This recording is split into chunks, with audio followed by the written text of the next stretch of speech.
Welcome back to Story Hustler, Murder, Mayhem, PTSD. I'm Dylan. And I'm Mike. We had a full day of work today. Wow. Welcome back from retirement. Like back in the trenches. Yeah. And a trial that has been a long time in coming. It's a crazy trial, and for those of you that don't know, it's the trial, the state of Arizona versus Michael Roy Turney. Yep, and it started today.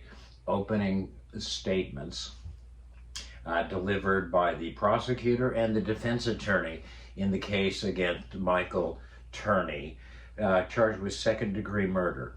He is now a 75-year-old man who was wheeled into the courtroom in a wheelchair. Used a headset to hear the whole thing. Heavy-set little old man, and he is facing a murder charge from 2001. 22 Crazy. years ago, when his stepdaughter Alyssa Turney went missing from their home, and Michael told the cops, "Oh, hey, she got pissed off at me and ran away." Yes. And that's sort of where it languished for a lot of years. For 7 years. For 7 years, and there's been developments. We'll talk about some of that. But the bottom line is, after 22 years, they have finally hauled this man, elderly old fellow, into a courtroom to face the charge of killing his, and basically disappearing and killing his daughter. Stepdaughter. Yes, it's a crazy story all around. This was your first murder trial. This is my first trial. So, yeah, I'm really interested. Yeah, we spent the day in court and heard the openings and the beginning of the testimony.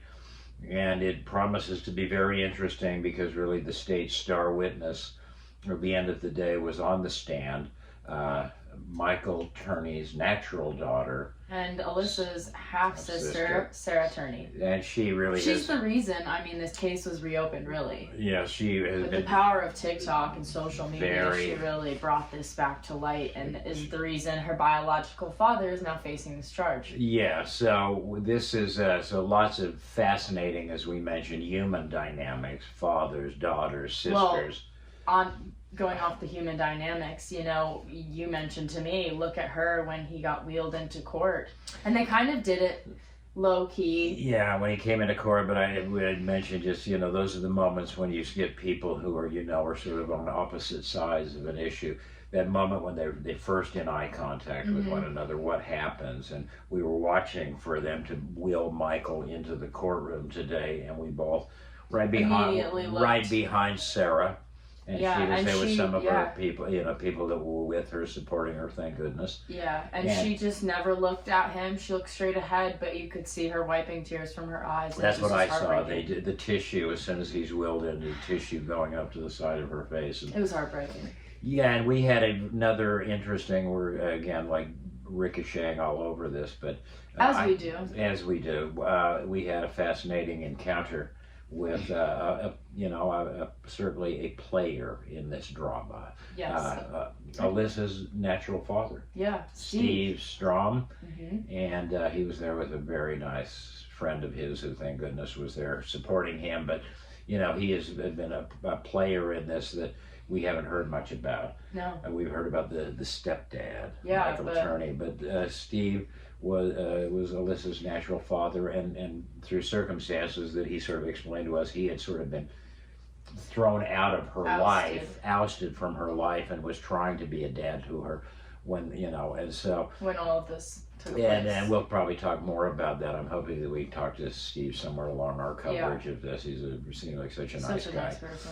This is such a I'm talking to him today. It was just so heartbreaking. You hear a father who's lost his daughter, and like we were saying, you don't get closure in these instances, but you don't even have an answer. You could hope for an answer. I think closure is sort of out of completely out of reach. But so we got acquainted with Steve, and he was there, and he says he's going to try to monitor this trial. He is convinced, from at least what I heard him telling other reporters, that he thinks Michael Turney killed his daughter. Yeah. But this, as we mentioned in we did a little preview of this case in our last episode, and we talked about how, why 22 years after the fact did the Maricopa County Attorney's Office finally decided, with in conjunction with the investigating body, the Phoenix Police, that it was time to bring these charges. And what evidence have they developed over this? Because they raided this guy's home, as I told you. This 7 years after the whole thing in 2008, and that's the first time this story came up on my radar screen. I mean, they did mention how they treated it when it first happened, because you're wondering, why wouldn't they raid the home, originally, why wouldn't they question him? Why weren't they looking for this girl more seriously when she suddenly turns up missing? But they did mention they get like thousands of calls about missing and running away kids, like they don't always follow on graduation night, the day after graduation, they get a phone call and so they say, I've got a runaway child who had a conflict with me. Is that the kind of thing that police are going to throw all the resources at? You can argue that point, but clearly what happened, the response was inadequate. Yes. So 7 years later, fast forward, and they finally go and search his home. It's not even the home she went missing from, they said. Right, they had moved. I know they're in a new neighborhood, so they had to go back to the original home she went missing, and someone had already moved in, so it was new furniture. This point said, the one thing that the defense attorney just pounded, there is no crime scene. There is no body. There is no evidence. There's no link. When there's no link, and that's so you're talking about them having moved from a home. They went back to the home where she disappeared from, took photos, and they explained this in court. And then they went to the place where Michael was living currently.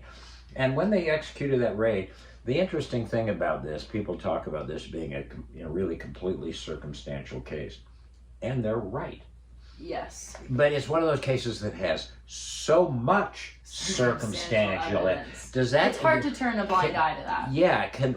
Is this the case where so much circumstantial evidence overcomes the glaring deficiency in the state's case of no body, no proof of a murder?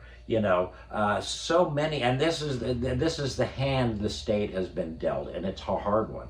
And I know the prosecutor, he is one of the old hands. He is a veteran guy, Vince Emberdino, and he has sort of an Abraham Lincoln kind of slow-speaking delivery.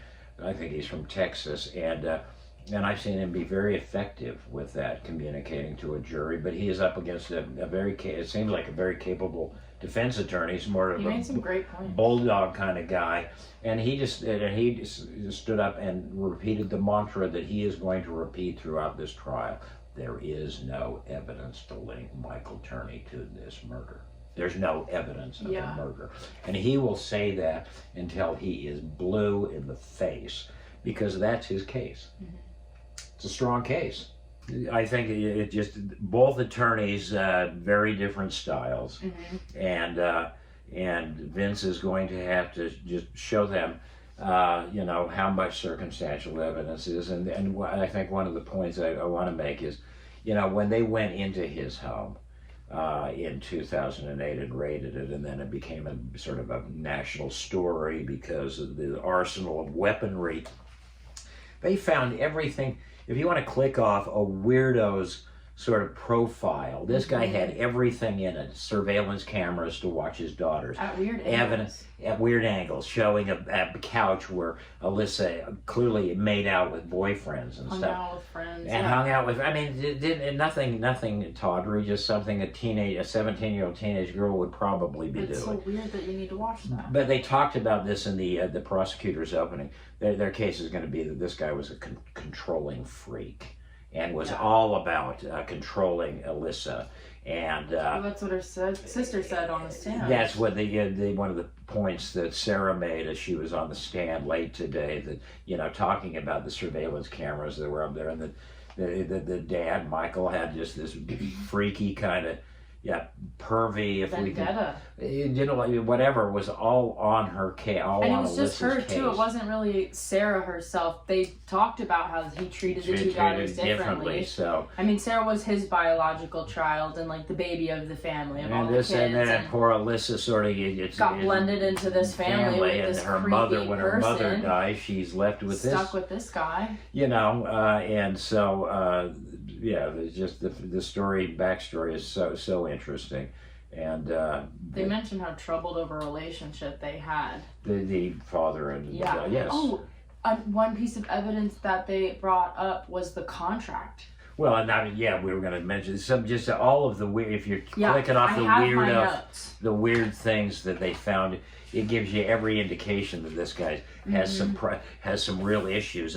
This manifesto to blow up a union hall, gas bombs, improvised explosive devices, bomb makings, silencers, booby traps in his vans. You know, just as many weird things as you can. You know, is that going to all be part of the state's case, saying that, you know, this guy's just a weirdo, so it's not a big leap to think he killed his daughter? Of course they're going to say that. Again, it's going to be up to the jury to make what will be sort of a leap from just an entirely circumstantial case to the homicide. But, you know, maybe Vince and the state have enough of that circumstantial stuff to sort of overcome that. Yeah. I don't know. Having listened to this today, I think that, you know, yeah, I'm going to be following this with, you know, great interest. Yeah. I mean, it's going to be very interesting. I don't know. It's such a heartbreaking story that it's like there's no winning in this situation. I feel like there's just kind of getting an answer to something that, I don't know. Yeah, and with the passage of 22 years, and you know. Yeah, they talked about how things might be a little hazy in some people's minds, and they have to understand. I mean, it is a hard. Just all in all, it's just a hard case. I don't envy. The prosecutor. Yeah. No. You know, at all, because I think that. It's a tall order to string this together and convince this jury that. But, you know, I think that everything that they string together is all going to point exactly to Michael Turney committing this murder. Yeah. Well, you asked me what my first impressions of a court case was. Yeah. I feel like this is such a unique case to be my first experience just because it's been 20 years and it's just kind of odd circumstances all around. A case with no body, you don't get that. A case with no body, a father-daughter situation. Like, all in all, it's just kind of interesting. But I don't know. I like the business so far, so that's been an interesting perspective. But it is very sad every day. Seems like these awful stories. Yeah, and you sort of suddenly have people's, you know, you enter people's lives in a way, you know, talking to the father, Steve, and you know, you get a sense for that. And I think that if you don't approach it with some degree of sensitivity. Well, you enter at such a vulnerable and traumatic time. Yeah, and you have to. I hope, you know. I think that reporters can sometimes be a little aggressive and stuff. And I've done all of that. But you know, you hopefully learn something over the years, and you think that this is a time when, you know, that you got to approach people with respect and a certain degree of gentleness. There's a person in every single, you know, like there's a human soul in there. Absolutely. As hard as sometimes it is to see. But I don't know. It was interesting when he got wheeled in, Michael Turney got wheeled in, because I feel like, you know, you have all these preconceived notions of what this man who's accused of a murder, and I mean, all this evidence that you've heard and the hearsay, you know, and then you see this man wheeled in, and like you said, people asked about what it's like. Heavy-set old seeing man. Richard Ramirez, it's like it's just a person. At the end of the day, it's weird. But people always ask me the Ramirez question, where was he scary? And it's like, you know, if he's crawling through your window and jumping on you while you're sleeping, that's scary. But when you're looking eyeball to eyeball to the guy. No. Yeah, amazingly unimpressive. Like, this man was just sitting in a wheelchair in a little suit and, like, I mean, kind of a heavy-set older man, and had big glasses and a headset on. And they had to bring him a headset so he could hear everyone. It was just, I mean... And that may all be true. He may have all those physical I'm not making ailments. excuses. So if that came off that way. No. But also it's so weird to just see these people. Let me tell you, it's not unknown in courtrooms to throw on a little theatrics to develop a little sympathy. I'm not saying that is in any way the case here, but I've seen it in court before. So let's just, cynic that I am, let's throw that out there. It was weird. It was definitely weird. I mean, my first experience, kind of interesting, so... Yeah, well, we'll be back. I guess we're going to try to believe that Sarah will be back on the stand on Monday. And so we should try to drop in. This is sort of a first for us. attempt to cover a trial at least sort of in real time. We're going to try to drop some without stuff a network. Without our high-priced network sponsorship that we're waiting Story for. hustler. But if you subscribe, The maybe little guy. we're working on that. The little train that could.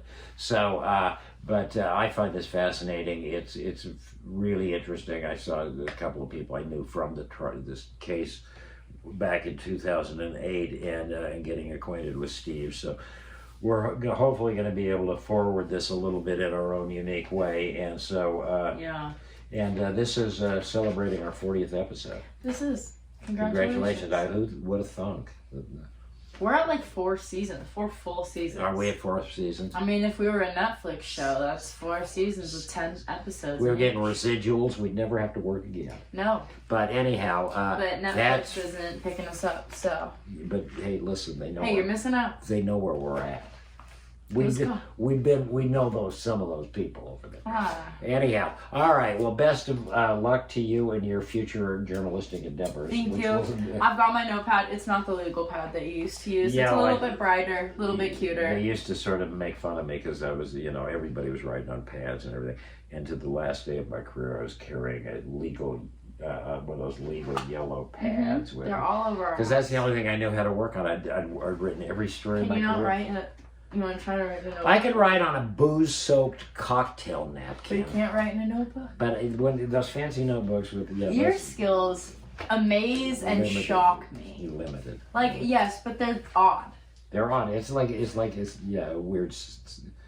I don't even want to say. You're like a little like circus act, but like technology. I mean, I can't correlate like athleticism with brains. They're different entities, but like you can't. I mean, the TV is a struggle. Sorry, we won't get into that now. My daughter just called me a circus act. Can I add? Let's. That's perfect. You call our family a circus troupe, so that's true. Anyway, all right. So anyhow, well, best wishes. We are going to stay on top of the Michael Turney story. This is a very serious matter, and it is a fascinating case.